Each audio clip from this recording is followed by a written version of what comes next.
네, 구독자 시청자 여러분 반갑습니다. 박 작가입니다. 자, 오늘은요, 시장에서 뭔가 지금까지 계속 이어져 오던 시그널 하나가 좀 크게 변한 부분들이 있더라고요. 자, 그 부분에 대해서요, 좀 언급을 드리고, 오늘은 일단 매도에 대한 추천이 아니라는 점을 분명히 좀 밝히고 시작을 해야 될 것 같아요. 투자의 모든 책임은 투자자 스스로에게 있다는 거고요. 절대로 이 자료를 가지고 너무나 좀 즉흥적으로 투자를 하시면 안 된다는 부분들을 말씀을 드리겠습니다. 자, 오늘 구독자 시청자 여러분들께 제가 드릴 얘기는요, 우선 리플 소송이 발표되는 게 이제 거의 임박했다라는 시그널들이 많이 나오고 있는데, 지금의 현 상황에 대해서 알아보고요. 그리고 말씀드렸듯이 고래들의 어떤 움직임의 시그널들이 변하고 있는 부분들이 있는데, 자, 그 부분을 말씀을 드리겠습니다. 그리고 SEC가 너무 심하게 좀 망나니처럼 칼춤을 추고 있는데요. 자, 그 진짜 내막이 뭔지에 대해서 우리가 함께 고민을 해보는 그런 시간을 가져보겠습니다. 네, 여러분 반갑습니다. 저는 10년 후 100배 오를 암호화폐 투자하라, 암호화폐 트렌드 2023의 저자 박 작가입니다. 카카오톡에서 크립토 트렌드 랩이라고 하는 커뮤니티를 운영하고 있습니다. 현재 2,500분 이상 함께 참여하셔서 굉장히 열정적으로 정보와 대화를 서로 공유하고 계신데요. 혼자 투자하시기에 굉장히 힘드신 분들은 함께 참여하시면 투자에 많은 도움을 받으실 수 있을 것 같습니다. 자, 미국 증시 먼저 보겠습니다. 자, 전날 다 하락 마감을 했는데 오늘은 또 언제 그랬냐는 듯이 모두 다 상승 마감, 다 1% 이상 상승 마감을 했습니다. 자, 그 중에서도 뭐 특히 전날 가장 많이 떨어졌던 나스닥은 거의 1.8% 가까이 상승하면서 마감을 했는데요. 자, 보시면은 뭐 아마존, 테슬라, 뭐 마이크로소프트, 애플, 엔비디아 다 굉장히 많이 올랐습니다. 자, 이걸 보시면요, 시장이 얼마나 빠르게 대응을 하는지를 보실 수가 있어요. 우리 개인 투자자들과는 비교할 수 없이 빠른 속도로 시장에 대응을 해버리는데, 그러다 보니까 우리 개인 투자자가 이 기관 투자자들을 상대로 이길 수 있는 전략들은 결국은 시간의 힘을 이용하는 것이 아닌가라는 그런 확신을 좀 더 저는 강하게 가지게 됐습니다. 비트코인 차트입니다. 네, 오늘 지금 9시 반 기준으로 28.3 정도에서 지금 머물고 있는데요. 지금 계속해서 지금 28K의 벽을, 이 저항선을 뚫기 위해서 여기서 치열하게 계속 공방을 벌이고 있는데요. 여기서 이제 뚫고 올라가는 순간 어디까지 올라갈지에 대한 부분들이 굉장히 의구심이 있고요. 만약에 뚫지 못했을 때 하락을 해서 어느 지점에서 지지를 받고 또 상승하게 될 것인가, 이 두 가지 그림에 대해서 많은 분들이 그동안에 좀 고민들을 해왔습니다. 자, 어제는요, 비트코인이 굉장히 또 많이 올랐고요. 이더리움은 상대적으로 좀 적게 올랐습니다. 그리고 여전히 이 리플은 강하게 상승을 하고 있는 분위기이고요. 전체적으로 시장이 굉장히 분위기가 좋았다는 것을 볼 수가 있죠. 네, 공포 탐욕 지수도요, 어제 다시 60선을 회복해서 60에 딱 안착을 했습니다. 예, 여전히 그리드 상태이고, 투심이 굉장히 좋아지고 있고, 투자자들은 이 시장이 굉장히 상승할 것이라는 것에 대한 기대감들을 많이 가지고 있는 그런 상황이라고 볼 수 있습니다. 네, 어제 비트코인이 또 상승을 갖다가 다른 알트들보다 좀 상대적으로 많이 하면서요. 비트코인 도미넌스도 이제 소폭 상승을 했고요. 현재 47.67%입니다. 자, 비트코인은 지금 현 시점에서는 비트코인 도미넌스가 상승한다는 것은 좋은 시그널이라고 늘 반복해서 말씀을 드리고 있습니다. 자, 리플의 경우도요, 굉장히 가파르게 치솟았다가 또 이제 일정 부분은 또 매도 물량이 나와서 현재는 자, 여기 머물고 있는데요. 지금 이제 소송 결과에 따라서 리플은요, 뭐 어디로 갈지를 아무도 지금 가늠할 수 없는, 얼마나 크게 상승할지도 가늠을 할 수 없는 그런 상황이에요. 그래서 지금 굉장히 시장이요, 이 결과를 굉장히 예의주시하고 있다는 걸 알 수가 있죠. XRP 선물 미결제 악정이요, 지금 2021년 12월 이후 가장 많다라는 어떤 보고가 나왔습니다. 여기 보시면요, 네, 통상적으로요, 이 가격 상승과 선물 미결제 악정 증가가 맞물리게 되는 경우에는 이게 어떻게 해석이 되냐 하면 새로운 자금이 유입되고 추가 상승 여력이 있다라는 것을 의미하거든요. 그리고 지금 펀딩 비율도요, 지금 역시 양수예요. 롱 포지션이 많다는 건데, 자, 그 얘기는 어쨌든 시그널 상으로는 리플이 승소를 해서 앞으로 상승할 수 있다는 것에 베팅하는 사람들이 많다라는 얘기가 되거든요.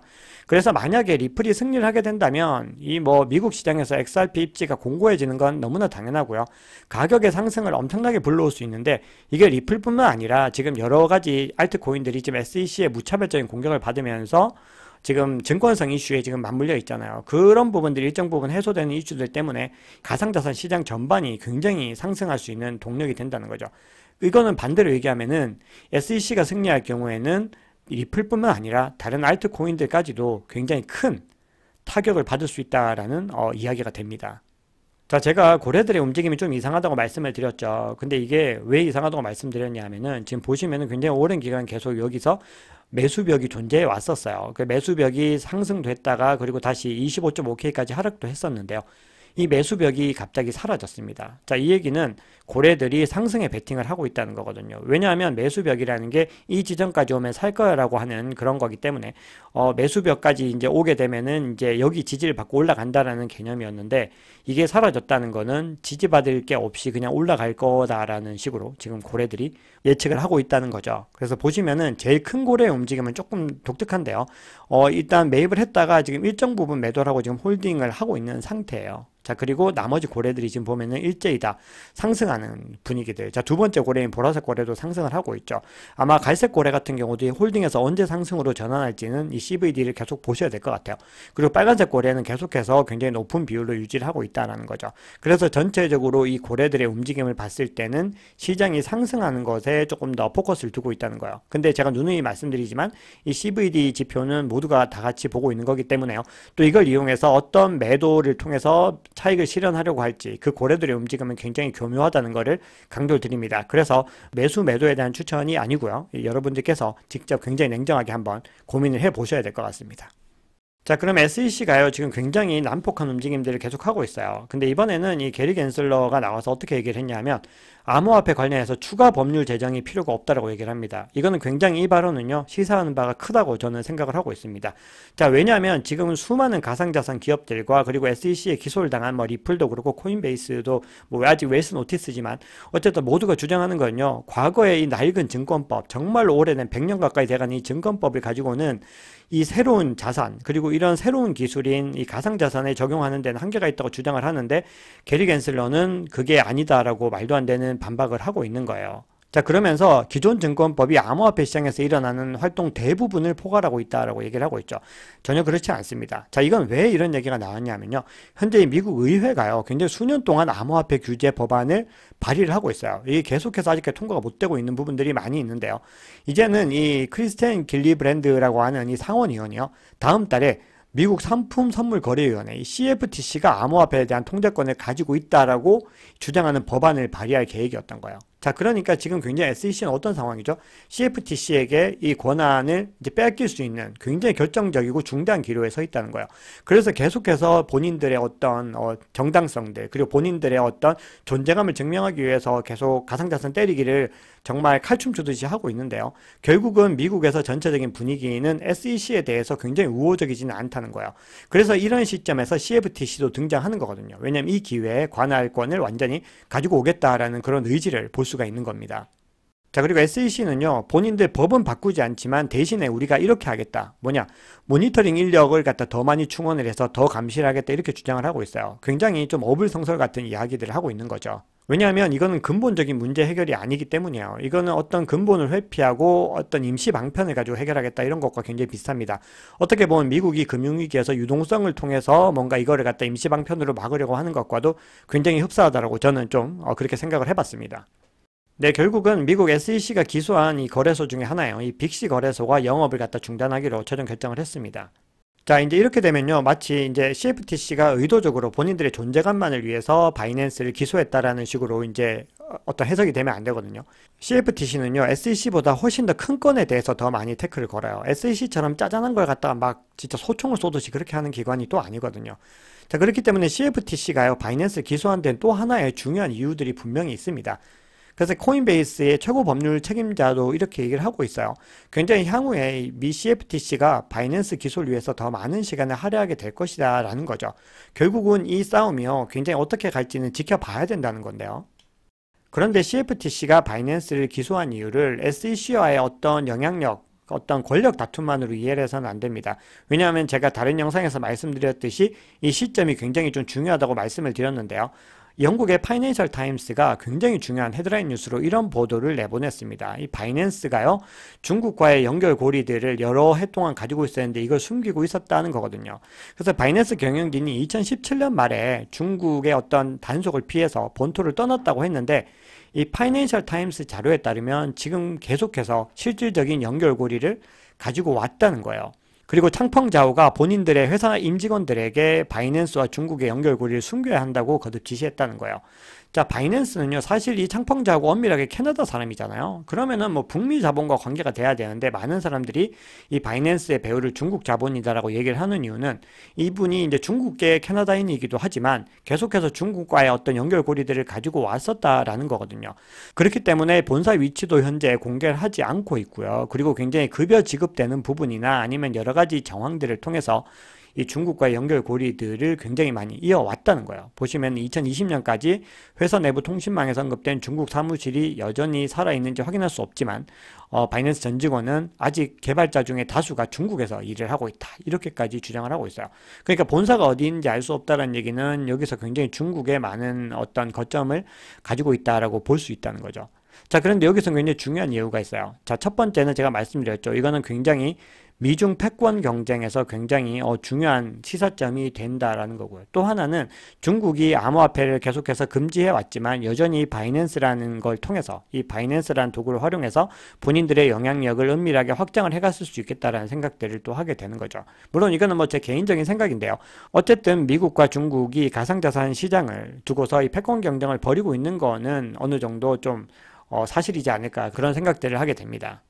자, 이런 상황에서 외신이 코인베이스는 캐나다 사업 지속을 위해서 당국과 협상 중이지만 바이낸스는 철수할 가능성이 있다라고 이런 굉장히 중요한 기사를 또 내보냅니다. 자, 제가 창펑자오는 중국계 캐나다인이라고 말씀드렸죠. 그리고 이 캐나다는 굉장히 가상자산의 우호적인 시장인데요. 그럼에도 지금 바이낸스가 철수할 가능성이 제기되고 있다라는 부분입니다. 자, 그리고 이런 소식이 전해졌습니다. 이 남미 최대의 이커머스 기업이 칠레의 암호화폐 거래를 지원한다. 또 이런 소식들이 들려오고 있어요. 이게 이제 암호화폐 실사용성이 계속해서 늘어난다는 건데요. 북미에 아마존이 있으면요. 이 남미에는 메르카도 리브레가 있다라고 합니다. 굉장히 남미를 대표하는 이커머스 기업인데 이 회사가 이제 이 암호화폐를 수용을 하고 있다라는 거죠. 네, 한번 전해드렸지만 북미 최대 이커머스 기업인 아마존도 NFT 서비스 게시를 코앞에 두고 있습니다. 그러니까 이렇게 돈이 많이 오가는 이런 기업들이요 계속해서 가상자산을 수용하고 있다라고 해석할 수가 있습니다. 네, 가상자산에 대한 평가는 당연히 아직도 엄청나게 치열하게 엇갈리고 있어요. 어제 나심 탈레브의 의견을 또 전해드렸는데 이번에는 노벨 경제학상 수상자가 비트코인 화폐 아닌 투기자산이다 이렇게 얘기를 하고 있어요. 근데 이 전통적인 경제학파들 있죠. 전통적인 경제학자들은 당연히 비트코인에 대해서 수용할 의지가 없어요. 왜냐하면 본인들이 알고 있는 확고한 경제관념 속에서 이게 자리 잡기에는 굉장히 좀 힘들다라는 거죠. 그래서 이 부분은요, 뭐 어쩔 수 없다라고 저는 뭐 개인적으로는 생각을 하고 있어요.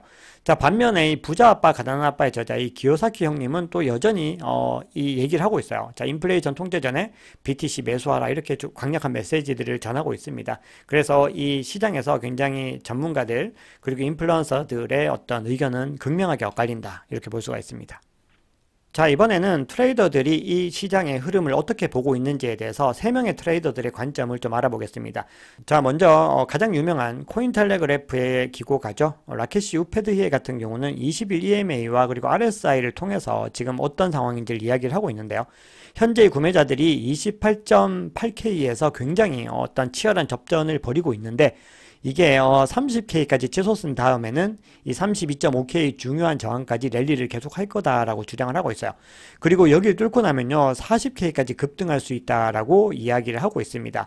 자, 왜냐하면은 이 사람이 이제 얘기를 하고 있는 거는요 굉장히 이 RSI 자체가 굉장히 어떤 상승의 움직임을 가지고 가고 있고요. 그리고 22MA도 지금 상승하는 그런 흐름인데 요 두 가지가 굉장히 불세력이 이 시장을 지배하고 있다라는 시그널로 보고 있는 거거든요. 자, 그런데 반대 의견도 있다는 겁니다. 이제 불리시한 세력 말고 베어리시한 어떤 세력들에 의해서 이제 이 가격이 끌어내려졌을 때 자, 20일 EMA 아래로 이걸 끌어내린 다음에는 이 25.2K를 돌파하는 테스트를 다시 이제 하게 될 거다라는 거죠. 그리고 이걸 못 버티면 이게 20K까지 급락할 수 있다는 겁니다. 제가 계속 반복해서 말씀드렸던 거죠. 결국은요, 여기서 뚫고 올라가서 30K, 32K, 40K까지 올라갈 것인가에 대한 부분과 그리고 이게 만약에 하락을 했을 때 25.2K 정도에서 지지를 받고 올라갈 것인가 아니면 이 저항선이 깨져서 다시 20K까지 내려갈 것인가 이 부분은요, 뭐 누가 감히 장담할 수 있겠어요. 근데 여기서 중요한 기점들이 제가 얘기했던 이 숫자 포인트들이라는 거거든요. 그래서 이거는요 제가 어떤 매수에 대해서 어떤 시그널들을 드릴 수는 없고요. 여러분들께서 잘 판단하셔가지고 좀 지혜롭게 자산을 좀 배분을 해서 포트폴리오 전략을 가져가시면 좋을 것 같다고 생각을 해봅니다.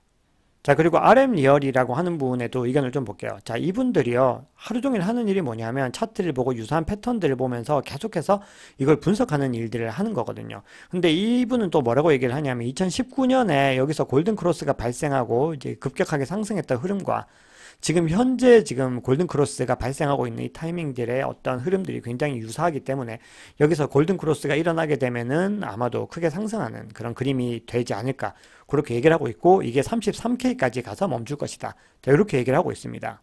그리고 제가 가장 자주 소개해드리는 이 트레이더 앨런이라고 하는 분은요. 자, 이분도 지금 보시면 2015년 당시에 이제 패턴들을 가지고서 이렇게 얘기를 하고 있어요. 지금 지지와 저항을 받는 구간의 어떤 패턴들이 굉장히 흡사하다는 거거든요. 여기 보시면은 굉장히 받고 그리고 반등을 하는 부분, 그리고 여기서 이제 저항을 만나서 또 반등을 하고, 여기서 또 저항을 만나고, 여기서 뚫고 올라간다는 거죠. 이게 이제 2015년과 이제 똑같다는 거예요. 자, 여기서 이제 좀 다른 거는 요 두 개의 위치가 좀 바뀌어 있는데, 뭐 이런 부분들은 뭐 100% 똑같을 수 없죠, 차트라는 게. 자, 근데 여기서 이제 마지막 라스트 찬스였다는 거예요, 2015년. 그러니까 지금 2023년도도 아마 이 지점이 마지막 찬스가 되지 않을까라고 주장은 하고 있는데요. 자, 눈이 강조드리지만 이 부분이 그렇다고 해서 이거를 갖다가 그냥 고지고대로 수용을 하시면 안 되고, 여러분들께서 냉정하게 판단을 해보자 라고 말씀을 드리는 부분입니다. 자, 오늘은요 조금 더 좀 영상을 만들 때 조금 더 조심스러웠는데요, 굉장히 이 시장이 갑자기 급등을 하게 되면 포모라는 감정이 굉장히 급격하게 따라오게 되어 있어요. 그렇기 때문에 제가 오늘 말씀드린 부분은요, 일단 객관적인 데이터 그리고 여러 전문가들의 어떤 의견들이었어요. 굉장히 공통되는 부분들이 많이 있었지만 여전히 저는 좀 이 시장에 대해서는 보수적으로 바라보는 입장이 강하거든요. 그래서 여러분들께서도 한번 좀 냉정하게 잘 판단을 해보시면 좋지 않을까 생각을 해봅니다. 자, 오늘은 왠지 시장의 분위기 때문에 제가 여러분들께 좀 더 조심스럽게 말씀을 드리는 부분이거든요. 자, 지금 계속해서 상승하는 그림들이 나오고 있고, 많은 트레이더들이 뭐 상승에 대한 이야기들을 굉장히 많이 하고 있지만 이분들을 맹신해서는 안 된다는 게 첫 번째고요. 두 번째는 영원한 상승은 절대로 없습니다. 이 시장에는요, 오르면 그만큼 매도 물량들이 나오게 되어 있어요. 왜냐하면 수많은 플레이어들이 본인들의 이익을 위해서 움직이기 때문에, 그 중에서도 단기 투자자들이 이 시장에는 훨씬 더 많다는 걸 반드시 기억을 하시고요. 크게 오르면 크게 떨어질 가능성이 있다. 즉 산이 높으면 골이 깊다라는 부분들을 반드시 염두에 두셔야 됩니다. 그래서 조금 떨어졌다고 해서 막 너무 슬퍼하시거나 괴로워하시지 말고요. 자, 그 부분이 그때가 바로 기회다라는 부분들을 잘 염두에 두시고, 우리가 어디서 또 추가적으로 매입을 해서 개수를 늘려나가야 될지, 그런 부분들을 고민하는 게 이 투자 시장에서는 훨씬 더 중요하다고 생각을 합니다. 가령 코인베이스 프리미엄이라는 게 있는데요. 이 코인베이스 프리미엄은 코인베이스의 가격과 이 바이낸스 가격의 어떤 차이를 이용해서 만들어낸 지표예요. 우리나라의 뭐 김치 프리미엄이랑 비슷한 건데, 이걸 통해서 이게 하락하는 추세들을 보면서 또 가격이 일정 부분 소폭 하락할 것이다라는 의견도 있고요. 뭐 다양한 의견들이 존재합니다, 차트에 대해서도. 자, 그렇기 때문에 여러분들께서 일희일비하지 마시기를 반드시 또 제가 당부를 드리겠습니다. 자, 오늘 준비한 이야기는 여기까지입니다. 내용이 괜찮으셨다면 구독, 좋아요, 알림 설정 부탁드리겠습니다. 지금까지 박 작가였습니다.